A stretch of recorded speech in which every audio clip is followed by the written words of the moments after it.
Hi friends, வீட்டிலே இப்போ பிரியாணி செய்யலான்னு சொல்லி திங்ஸ் எல்லாம் வாங்கிட்டு வந்தாச்சு. பொதுவாக நம்ம வந்து பிரியாணி கடையில் தான் செய்வோம். இப்போ வந்து கெஸ்ட்டாக நம்ம அக்கா வீட்டுக்கு வந்திருக்கிறோம். அவங்க என்ன சொன்னாங்கன்னா, ஒரு 5-6 ஃபேமிலி இங்கே ஜாயின்ட் ஃபேமிலியாக இருக்கிறோம். அதனால் வந்துட்டு வீட்டளவுக்கு எல்லாத்துக்குமே ஒரு 20-30 பேர்த்துக்கு ஆகிற மாதிரி பிரியாணி செய்யலாம் அப்படின்னு சொல்லி சொன்னாங்க. சரின்னு சொல்லி அப்பாஸோட கைப்பக்குவத்தில் இன்றைக்கி பிரியாணி இங்கேயே நாங்கள் ரெடி பண்ணுறோம். ஓகேவா? அதுக்கு தேவையான பொருளெல்லாம் வாங்கிட்டு வந்திருக்கோம். பாருங்கள், வெங்காயம், பச்சை மிளகா, அதுக்கு வந்தா இஞ்சி பாருங்கள், அப்புறம் மல்லித்தலை, புதினாத்தலை, லெமனு, தக்காளி, இன்னும் வந்துட்டு தயிர், கறி எல்லாம் இப்போ போயிட்டு வாங்க போயிருக்கிறாங்க. அதுக்குள்ளே இதில் நம்மளுக்கு தேவையான எவ்வளோ பொருள் வேணும் அப்படிங்கிறத நம்ம கழுவி க்ளீனாக அரிஞ்சு வைக்க போகிறோம். அப்பாஸ் வந்ததுக்கப்புறம் சமைக்கும். அதுக்கு ரெடி பண்ணி பொருள் இருந்தால் பாருங்கள், அடுப்பெல்லாம் ரெடி பண்ணி பாருங்கள், அடுப்பு வச்சாச்சு. நம்ம தேவையான பெரிய பாத்திரம் வந்துட்டு நம்ம வாடகைக்கு தான் எடுக்க போகிறோம். அதனால் வாடகையில் பொருள் வந்து எடுத்துகிட்டு வர போயிருக்குது அப்பாஸ். வெளியே வந்ததுமே எப்படி சமைக்கிறோம், அடுத்தடுத்து என்னென்ன போடுறாரு அப்படிங்கிறத நம்ம கடையிலேருந்து நம்ம பிரியாணி பண்ணும்போது எனக்கு இவ்வளோ டைம் கிடைக்காது. எல்லாருமே கேட்டுகிட்டே இருந்தீங்க, பிரியாணி ரெசிபி போடுங்க, நீங்கள் பிரியாணி கடை தானே வச்சுருக்கீங்க அப்படின்னு சொல்லி நீங்கள் சொல்லிக்கிட்டே இருந்தீங்க. வீட்டில் இன்றைக்கி கொஞ்சம் ஃப்ரீயாக அதை பண்ணும்போது நம்ம அந்த இதை எடுக்கலாம் அப்படின்னு சொல்லிட்டு தான். இனி ஒவ்வொன்றா அப்படியே ஸ்கிப் பண்ணாமல் பாருங்கள். கண்டிப்பாக பிரியாணி எப்படி செய்யணுங்கிறத நீங்களும் கற்றுக்குவீங்க. ஓகேவா? வாங்க தொடர்ந்து நம்ம வீடியோவை ஸ்கிப் பண்ணாமல் பாருங்கள். ஏதாவது நாங்கள் தப்பு பண்ணுறோமா, இல்லை இந்த மாதிரி நீங்கள் கற்றுக்கிட்டீங்களா அப்படிங்கிறத கமெண்ட் பாக்ஸில் சொல்லுங்கள். லைக் பண்ணுங்கள், ஹைப் பண்ண மறந்துடாதீங்க. ஓகேவா? வாங்க பார்க்கலாம். அப்படியே பாருங்கள், ஆளுக்கு ஒரு வேலையாக அப்படியே பார்க்குறாங்க. தம்பி வழக்கம் போல் ஆனியன் வெட்டுறாரு. எங்கே அவர் வந்து பச்சை மிளகா ஆஞ்சி போட்டார். பாப்பா உட்காந்து வேடிக்கை பார்க்குது. அப்பா அதே மாதிரி சிலிண்டரை தூக்கிட்டு வந்துட்டாரு. சரிம்மா தள்ளு. அங்கே பாருங்கள், டபரா வந்துருச்சு. தெரியுதுங்களா? டபரா வந்துருச்சு. இதில் தான் செய்ய போகிறோம். எத்தனை கிலோனா 5 கிலோ செய்ய போகிறோம். அளவு எல்லாமே ஒரு அளவுக்கு நான் சொல்கிறேன். பாருங்கள், வெங்காயம், தக்காளி, பச்சை மிளகாய் எல்லாமே ஆஞ்சி ரெடி பண்ணியாச்சு. ஓகேவா? நீ மசாலாலாம் போடுறாரு, எந்த அளவு என்னங்கிறத பாருங்கள். 4 கிலோ கறி. ஓகேவா? 5 கிலோ சாப்பாட்டுக்கு 4 கிலோ கறி வந்து வாங்கிட்டு வந்தாச்சு. இந்த மாதிரி பீஸ் வந்து பெரிய பெரிய பீஸாக போட்டுக்கோங்க. பிரியாணி மசாலா சின்ன பாக்கெட் ஒன்று.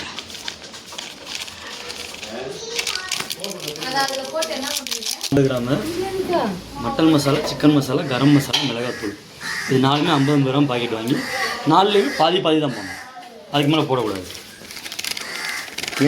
என்னன்னா 25 கிராம். ஆமாம், 5 கிலோக்கு சின்ன பாக்கெட் வாங்கினா கணக்கு தெரியாது. அதனால நம்ம இது யூஸ் பண்ணுறது. பிரியாணிக்கு எதுக்காக இது போடுறோம்னா, கறியோட இது போடுறதுனால பிரியாணி மசாலா நம்ம தனியாக அரைச்சி வச்சுருக்கோம். இது அந்த கறிக்கு கொடுக்குற டேஸ்ட்டுக்கு தான் நம்ம இந்த பொருளெல்லாம் போடுறோம். அது போக சின்ன பாக்கெட் வாங்கினா 10 ரூபா பாக்கெட் போதும், 12 ரூபா பாக்கெட் போதும்னா இப்போ வீட்டுக்கு செய்யறதுனால நீங்கள் ஒரு பாக்கெட் வாங்கி நாங்கள் வந்து பிரியாணி கடைக்கு அந்த மாதிரி போட்டு பழக்கமா, ஒரு ஸ்பூன் அளவுக்கு நமக்கு போட்டால் போதும். இப்போ மிளகாத்தூள் 25 கிராம்,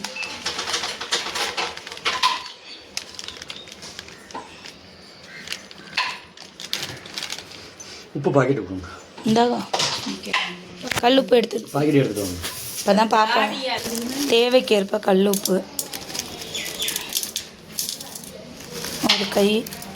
அவரோட கையில் வந்து 2 கை போட்டிருக்காரு. இதுதான் நம்ம பிரியாணியோட ஸ்பெஷல். இதில் நிறைய சில பல பொருட்கள்லாம் போட்டு அப்பாஸ் வந்து ஏற்கனவே அரைச்சி வச்சுக்கோங்க பொடியை. இதுதான் பிரியாணியோட ஸ்பெஷலே வந்து. இதில் என்னென்ன இருக்குங்கிறத தனியாக நான் உங்களுக்கு ஒரு வீடியோவாக போடுறேன். ஓகேவா? இந்த பொடி வந்து எப்படி அரைக்கணுங்கிறத நான் உங்களுக்கு சொல்கிறேன். இதில் எவ்வளோ போடணுங்கிறதையும் காட்டுறேன். 5 கிலோ இவ்வளோதான், அவ்வளோதான். அதாவது 2.5 கிலோவுக்கு ஒரு ஸ்பூனு. அப்போது வீட்டில் தேவைப்பட்ட அளவு செய்யும்போது அதுக்கு கொஞ்சமாக போட்டுட்டா போதும். இந்த பூ வந்து எங்கள் செடியில் பூத்த பூ. அக்கா வீட்டில் எப்படி இருக்குன்னு சொல்லுங்கள். இது ஒன்றும், இதை பாருங்கள், குட்டி ரோஸ் ஒன்றும். ஓகே, பிரியாணி ப்ராசஸ் ஆரம்பித்தாச்சு. ஓகேவா? அடுப்பத்தை வச்சாச்சு, சட்டி வச்சாச்சு. அடுத்தடுத்து என்ன பண்ணுறோன்னு அப்படியே பாருங்கள். ஃபஸ்ட்டு ஆயில் ஊற்றியாச்சு. அது ஓன் வீடியோ போடுற மாதிரி இருக்காது.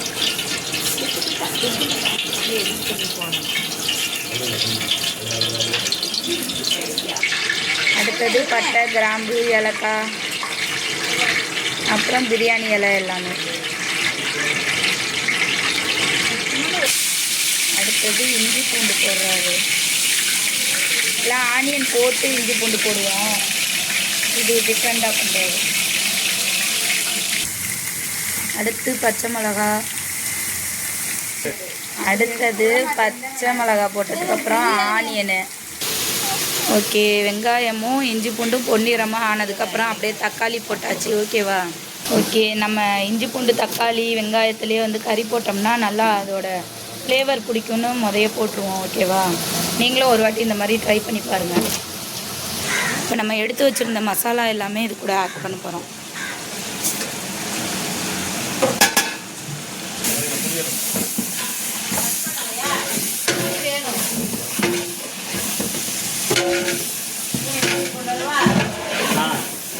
மூணையும் புளிஞ்சிருந்தா விதை இருக்க வேணாம், விதை இருக்கக்கூடாது. அப்படியே அடி பிடிக்க விடாமல் கிண்டிடலாம் மசாலா போட்டு.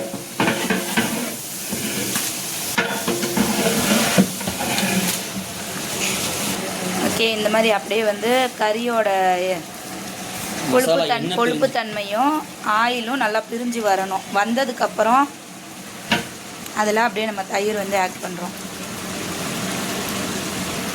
தயிர் வந்து அரை பாக்கெட், அதாவது அரை லிட்டரில் ஒரு 400 கிராம் தயிர் ஸ்டாப் பண்ணியாச்சு. ஓகே, இதில் ஒரு 3 லெமன் வந்து புளிஞ்சாச்சு. ஓகேவா? கொடுக்கலாமா? அடுத்தது அதில் மல்லி புதினா ஆட் பண்ணிக்கலாம்.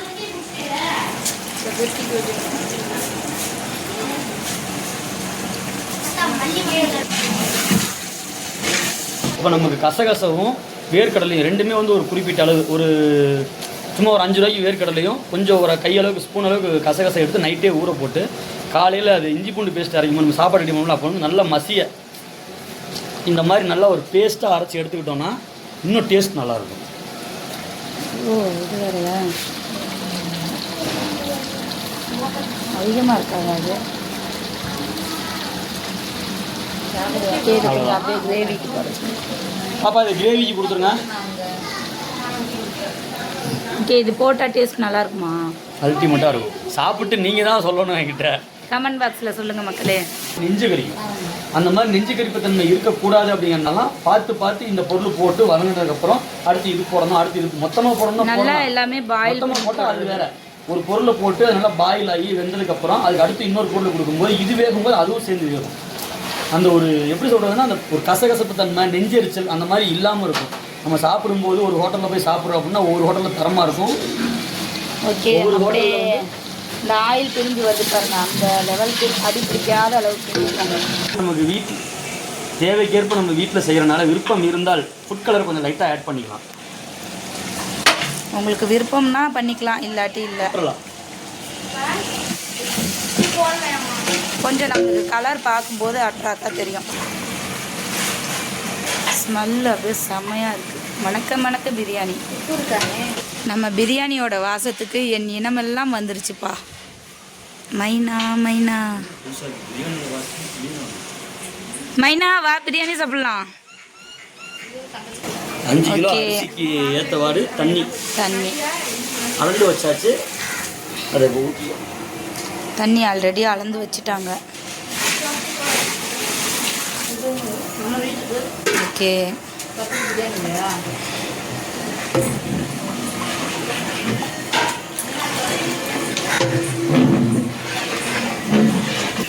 ஓகே, சாப்பாடு ஒலை வந்துருச்சு.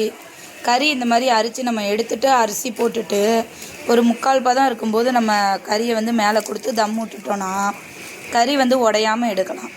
இல்லை நம்மளுக்கு கறி சாப்பாட்டிலே வேணும் அப்படிங்கிறவங்க விட்டுறலாம். ஆனால் சாப்பாட்டில் கறி வந்து உடஞ்சிரும்.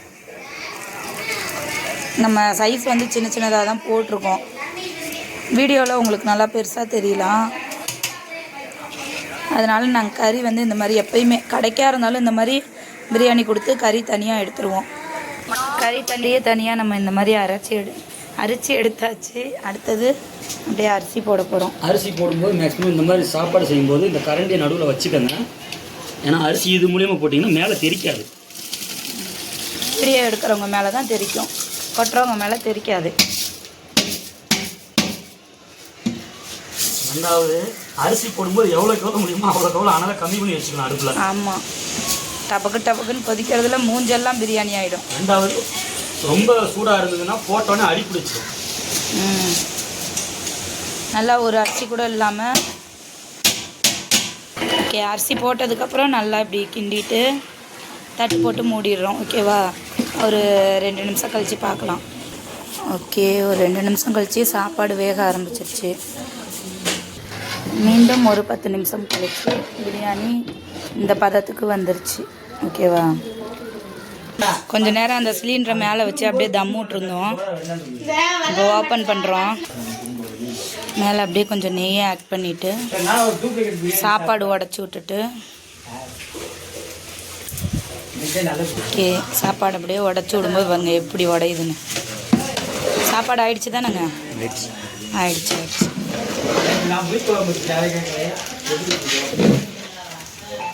ஓகே, கலர்ஃபுல்லாக இருக்குது, செம்மையாக இருக்குது.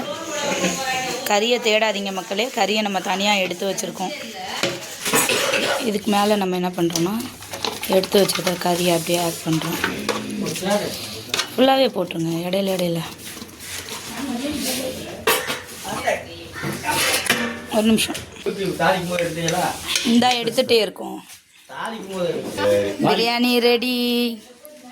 ஓகே, மூடிடுங்க.